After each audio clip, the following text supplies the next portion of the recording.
En el último año entrevisté a más de 30 profes de yoga que buscaban profundizar en su práctica y en su formación. Hubo algunas cosas que se repitieron casi igual en esas 30 entrevistas. Primero que nada, una sensación de falta de confianza, de falta de seguridad en lo que tenían para ofrecer en sus clases a sus alumnos, a los practicantes.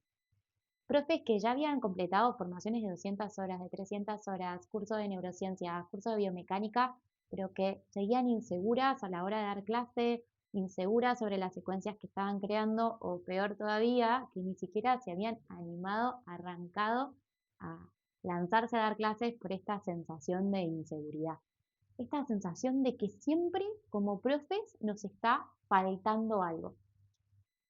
Y muchas veces la sensación que veo que muchas de estas profes con las que charlé compartían era que, bueno, que quizás esa falta que sentían se iba a llenar, se iba a calmar cuando estudien más biomecánica. Entonces, cuando charlábamos de las formaciones que ofrecemos en Somaya, siempre aparece la misma pregunta. ¿Y vamos a estudiar biomecánica? Y sí, vamos a estudiar algo de biomecánica en todas las formaciones que ofrezca. Pero tengo algo para decirte que es muy importante si estás buscando ofrecer un mejor espacio de práctica para tus alumnos. No alcanza con saber biomecánica para ser una buena profe de yoga, porque la profundidad del yoga no pasa por ahí. De todos modos, creo que esta pregunta por la biomecánica viene de un lugar re honesto, re genuino, que es, bueno, siento que como profe o para transmitir la práctica de asanas, necesito entender mejor, comprender mejor el movimiento del cuerpo humano. Entonces, muchas veces nos volcamos hacia la biomecánica para tratar de responder esta pregunta, ¿no? ¿Cómo nos movemos? Bueno, acá vamos a tener que entonces ponernos a pensar sobre nuestro cuerpo. Y para mí, la experiencia corporal muchas veces la explico como un péndulo, ¿no? Como un recorrido, no una cosa fija. Y ese péndulo tiene dos extremos. Por un lado, nuestro organismo, nuestros huesos, nuestros músculos, nuestro sistema nervioso, nuestro sistema digestivo, que está sujeto a las leyes de la biología, al desarrollo que sucede desde que somos muy bebitos de forma cefalocaudal, de los pies, perdón, al revés, de la cabeza hacia los pies y próximo distal, desde el centro del cuerpo hacia los extremos, es donde el organismo es, bueno, el conjunto, la bolsa de carne y huesos, ¿no?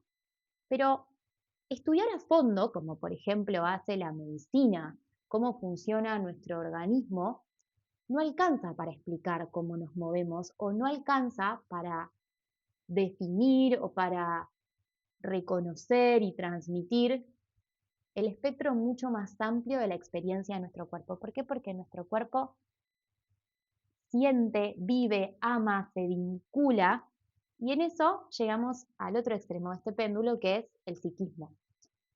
Es nuestra constitución subjetiva, nuestra identidad, nuestros pensamientos, nuestras emociones.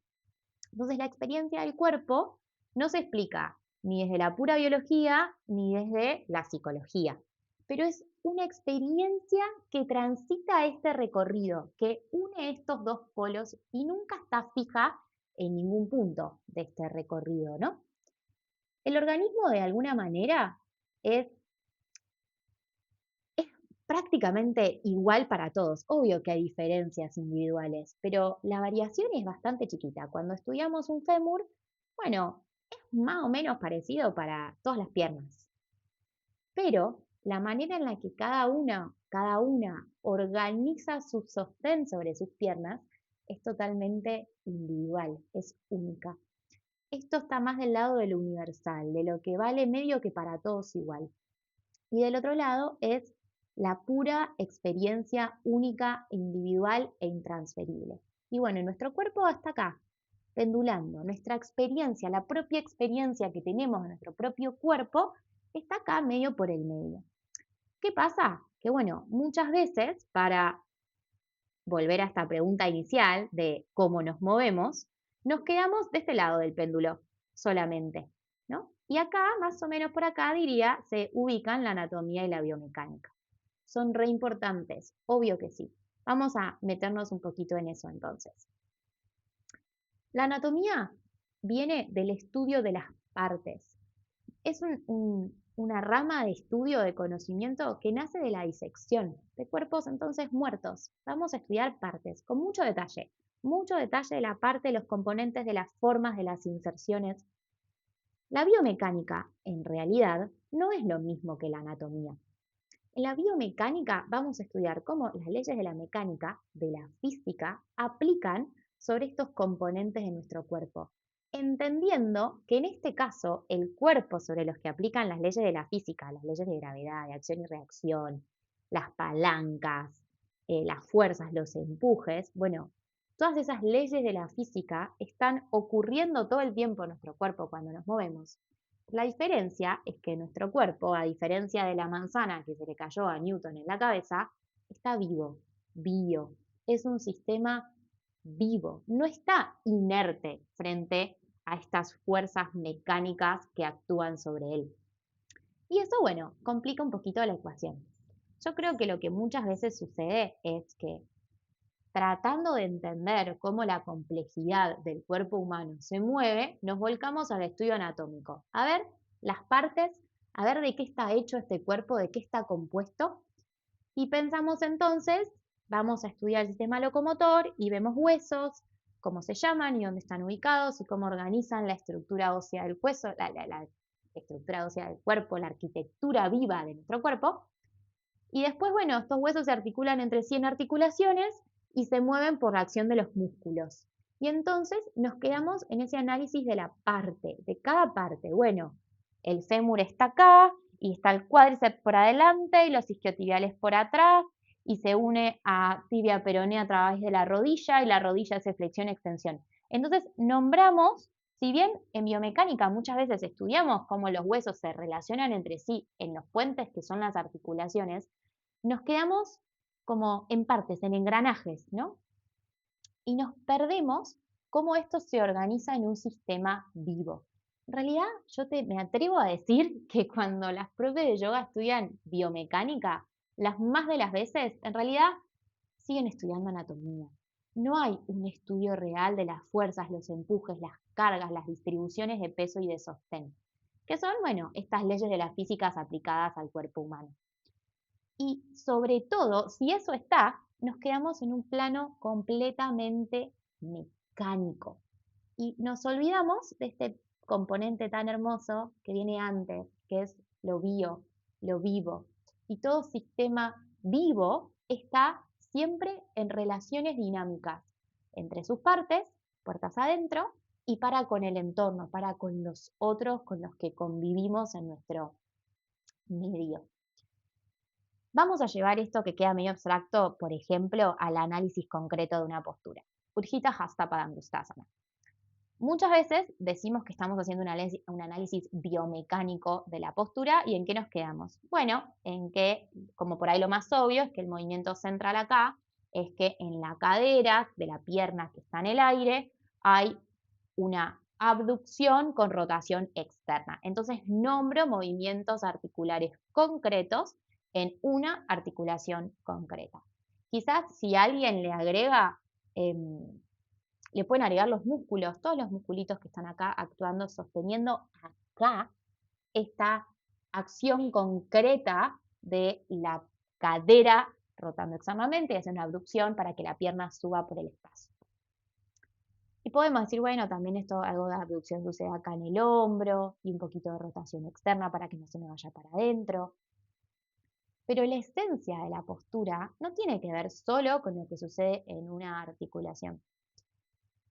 Un ejemplo que alguna vez escuché y me fue muy claro es, si yo tengo una Barbie, una muñeca, un Max Steel si quieren, que estaba mejor articulado, y le levanto una pierna, o sea, hago este movimiento de rotación externa y aducción en una pierna, ¿qué va a pasar con el muñeco? Plum, se cae de costado. Pero nuestro cuerpo no se cae de costado. ¿Por qué? Porque está todo el tiempo en un juego de regulación de fuerzas de empujes para reorganizar nuestros sostenes. Entonces, ante la falta de sostén de una pierna, todo el tono de los musculitos de este lado va a condensarse para contrarrestar, bueno, la falta de sostén y el peso extra de esta pierna en el aire. Entonces, poder sostener esta pierna en el aire, quizás más que lo que sea que esté sucediendo acá en esto que se ve vistoso, uy, perdón, pasé de diapo, está en cómo organicé acá el sostén en el eje. Muchas veces vamos a ver que esta cadera se cae para abajo, quedamos como descaderados, o lo contrario, sube muy para arriba. Y eso va a tener que ver con que si el tono en todo este lateral completo y también en la cara interna de la pierna de base, cómo está ese juego de tensiones, como casi como una polea en la cadera que está de base, ¿no? Sosteniendo este peso. Si esto está muy tenso, va a ser en general esa tensión de para contrarrestar el peso de esta pierna, esto se achicharra. Entonces estamos como en un Gita Hatha Padangusthasana todo chueco de costado. O a veces lo contrario, esto no puede hacer frente a esa carga y estamos como descaderados. Esto se cae y para compensar este peso, esto se va para allá y eso suele generar muchísima tensión en la rodilla y probablemente esté colapsado el arco interno de este pie. Entonces, si yo me quedo solo, por ejemplo, en la acción de esta cadera, lo más probable es que si pienso qué necesito preparar en un cuerpo, en el cuerpo o en mi propio cuerpo en una práctica para hacer esta postura, bueno, lo más probable es que piense en estirar esta pierna, en abrir esta cadera, en estirar esta pierna, ¿no? Pero en realidad, como te contaba, hay otros patrones muy importantes sucediendo y sosteniendo el despliegue de esta cadena en el espacio. Una postura para mí brillante para empezar a entramarnos hacia Utthita Hasta Padangusthasana es Trikonasana. En la cadera de base en Trikonasana, la acción biomecánica sucediendo es la misma. Es casi que exactamente igual. Mirá también la orientación de los pies. Entonces, si estoy mirando la orientación de los pies, bueno, ya sé que las caderas van a estar haciendo algo similar. Esta gran rotación externa y tratar de mantener el eje en relación a la pelvis. Bueno, lo mismo que estoy buscando acá. Pero también el sostén, acá estoy trabajando sobre todo el sostén de esta cara interna también, ¿no?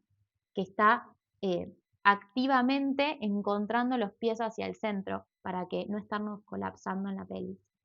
Pero, si como te decía hace un rato, esto está medio descaderado para allá o descaderado para acá, otra postura que por ahí no es tan igual, tan idéntica, que va a darte mucha información.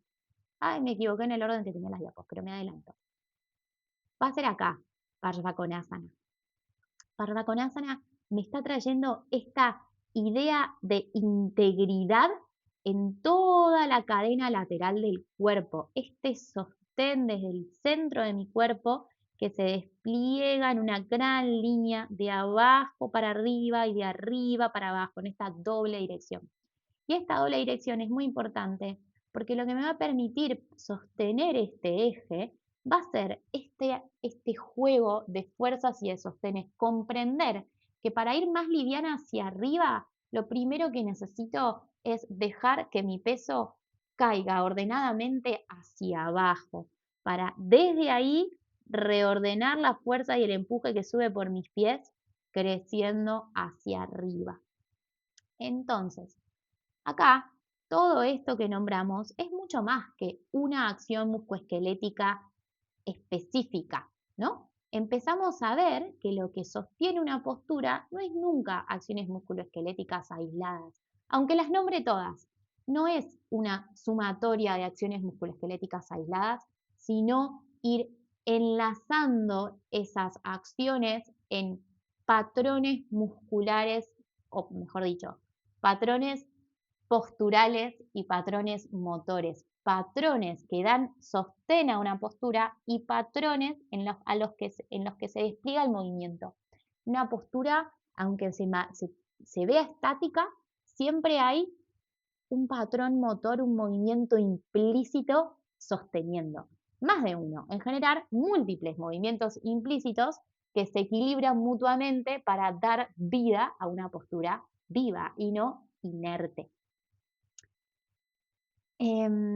Bueno, Todo esto, una vez que yo aprendo a ver estos patrones que se conjugan, puedo, como decíamos, ¿no? Llevarlo de lugares más complejos a ver sus elementos constituyentes para analizarlos en lugares que sean quizás menos desafiantes o más simples, y al mismo tiempo puedo complejizarlos en posturas que pueden resultar más desafiantes. Si acá, por ejemplo, incluso lo desafiante va a dar un mejor entendimiento de lo simple y al revés. ¿Por qué? Bueno, si acá está costando encontrar esta identidad, en Parvakonasana puedo buscar este patrón desde un lugar de despliegue, desde un empuje que me despliega, y acá en Vajistasana estoy buscando este patrón desde un lugar más de condensación de estabilidad, ¿no? Y de sostén. Entonces, sí, puede ser que esta postura sea más compleja en algunos niveles que esta, porque el equilibrio sobre la estabilidad de la cintura escapular, por supuesto que nos complica un poco las cosas, pero es como hacerle zoom en agrandar una sensación para después tenerla más presente en nuestro registro. Entonces, cuando aprendemos a ver estos patrones transversales que sostienen una postura y que se van ahí como enlazando, trenzando de una postura a la siguiente, cambia por completo la manera en la que secuenciamos. ¿Es re importante saber biomecánica? Sí, está buenísimo que vos puedas ver a simple vista que el movimiento central biomecánico está acá. Pero eso puede hacernos caer en la trampa, por ejemplo, de decir, bueno, para hacer esta postura necesito abrir, estirar los aductores y buscar esta rotación externa en la cadera. El movimiento biomecánicamente hablando acá, no sé si sí, bueno, el movimiento acá articular, la acción musculoesquelética pareciera ser la misma si yo solo voy a la articulación puntual.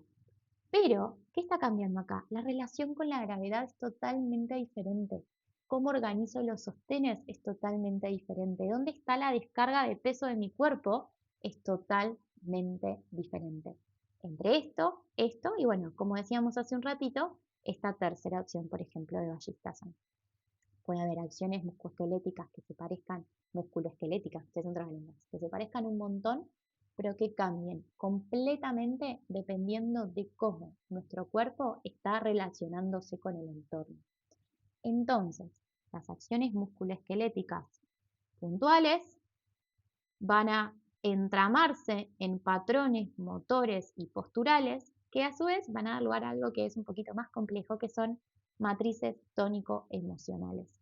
Por ahí viste, o en tu propia experiencia, o en tu experiencia dando clases y observando a distintos alumnos, que hay personas que pueden estar muy cómodas en este desafío. Quiero decir, les divierte, les gusta, les encanta, hay algo ahí que los enciende, pero que los llegas a lugares así donde hay que ceder más el control y el sostén y parece que la están pasando mal. En general, es gente que no puede tolerar Shavasana. ¿Qué es eso? Es que, y hay al revés, gente que le encantan estas prácticas más pachorra y llenas de elementos y que le rehuyen un poquito a prácticas que implican más desafío o más sostén. ¿Y qué cambia? No cambia solo la flexibilidad, la fuerza. Hay algo que se va entretejiendo ahí entre su identidad, su relación con la frustración, su tolerancia a la frustración, su relación con el control, si la sensación de control del propio cuerpo es algo a lo que le rehuyen o es algo que les da placer y les gusta, nos gusta, cómo entonces esa relación con el autocontrol de las partes de mi cuerpo, cómo dialoga con el después ceder el control, como acá, ceder el peso, ceder el sostén y dejarme sostener por el suelo, por un otro. A veces nos pasa cuando vamos a una asistencia y hay gente que se recontra reentrega nuestras asistencias y hay gente que le genera ahí como mucha tensión y rispidez y te das cuenta que no la está pasando bien, no está disfrutando ese contacto o le está costando entregarse a ese compartir el peso corporal, por ejemplo, o compartir la carga y la tensión. ¿Qué tiene que ver todo esto con lo que hablábamos recién? Que esos patrones musculares, esos patrones motores, esos patrones posturales van a irse desde que nacemos y hasta nuestra vida adulta continúan sucediendo, van a entretejerse formando matrices tónico-emocionales, como moldes que moldean, predisponen la experiencia de nuestro cuerpo y la manera en la que organizamos nuestro cuerpo en relación a nuestra propia experiencia, pero también en relación al vínculo que establecemos con los demás. Entonces, ¿qué va a pasar? Esas matrices tónico-emocionales, ¿por qué tónico-emocionales? Porque el tono muscular, y eso da para otro video, es la primera modalidad que tenemos como seres humanos de sentirnos a nosotros mismos, ¿no? Desde que somos muy bebitos, muy bebitos, muy bebitos, algo en el cuerpo tenso o en el cuerpo blandito y relajado que empieza a darle a la conciencia una información sobre cómo estamos, sobre cómo nos sentimos. Entonces, de los primeros momentos, la experiencia de nuestro cuerpo va a entretejerse en formas particulares, únicas de cada persona de ser y de estar en su cuerpo, que a su vez van a predisponer y de alguna manera como, sí, predisponer las propias acciones musculoesqueléticas. Entonces es como un círculo, ¿no? Vuelve a sí mismo. Cuando yo digo que, bueno, lo que está sucediendo es acá, volviendo, una rotación externa de la cadera con abducción muy profunda. Bueno, el tono de mis músculos, la disponibilidad de mis articulaciones se fue construyendo no en el marco de una clase, en el marco de toda mi vida, por factores genéticos que hablan de mi organismo, que hablan de mi biología, pero sobre todo por la manera personal en la que yo construí la experiencia de ser quien soy, anclada a este cuerpo.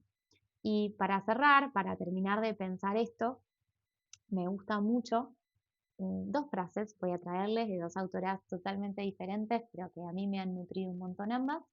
La primera de Bonnie Bainbridge Cohen, que dice, no estamos hechos de cosas, estamos hechos de conciencia y proceso. El problema no es con la biomecánica, y la biomecánica y una perspectiva somática no compiten entre sí, no es que es una cosa o la otra. Pero pensar que estamos estudiando biomecánica y quedarnos en el plano de las cosas, de estar solamente nombrando los huesos, los músculos, las articulaciones como si fueran cosas inertes, como si fueran objetos, bueno, me estoy perdiendo mucho de la experiencia. Porque la experiencia, para mí, de una biomecánica anclada en la experiencia somática, anclada en la experiencia de nuestro cuerpo vivo como un campo de subjetividad y de creación y recreación de quienes somos, está en poder llevar conciencia a esos espacios de nuestro cuerpo, poder reconocer cómo eso sabe, cómo eso se siente en nuestros propios cuerpos para dar lugar al proceso. Y en ese sentido, creo que lo que hace que seamos buenas profes de yoga no es tener conocimiento teórico de biomecánica, seguir estudiando terminaciones, términos, estructuras fijas, sino poder estar disponibles primero a esa experiencia viva en nuestro propio cuerpo y después también a sostener el espacio para que esa experiencia tenga lugar en los procesos de nuestros alumnos. Y entonces voy al segundo punto, a esta segunda frase para cerrar, que es de Leticia González, una psicomotricista argentina que nos enseña que el cuerpo es en construcción, no está fijo, no está dado, no es que tenemos un cuerpo de una vez y para siempre y que después como que nuestra mente, nuestras emociones, nuestro psiquismo es como que se abrocha a eso, sino que el cuerpo es en construcción y que esa construcción es en y para la relación con el otro. Entonces, bueno, ahí vamos a meternos en nuestro próximo video, en cómo nosotros establecemos ese vínculo con los practicantes, ese espacio seguro para que esa conciencia y ese proceso puedan acontecer, puedan suceder. Y ese es el sentido en el que el conocimiento biomecánico y hasta el conocimiento técnico se quedan cortos, no son lo que explica todo el proceso de una práctica de yoga, porque mientras la técnica y la biomecánica son muy importantes para sostener el arco de una clase, es tu voz y tu presencia lo que sostiene el encuentro. Y es el encuentro lo que va a ser profundamente transformador.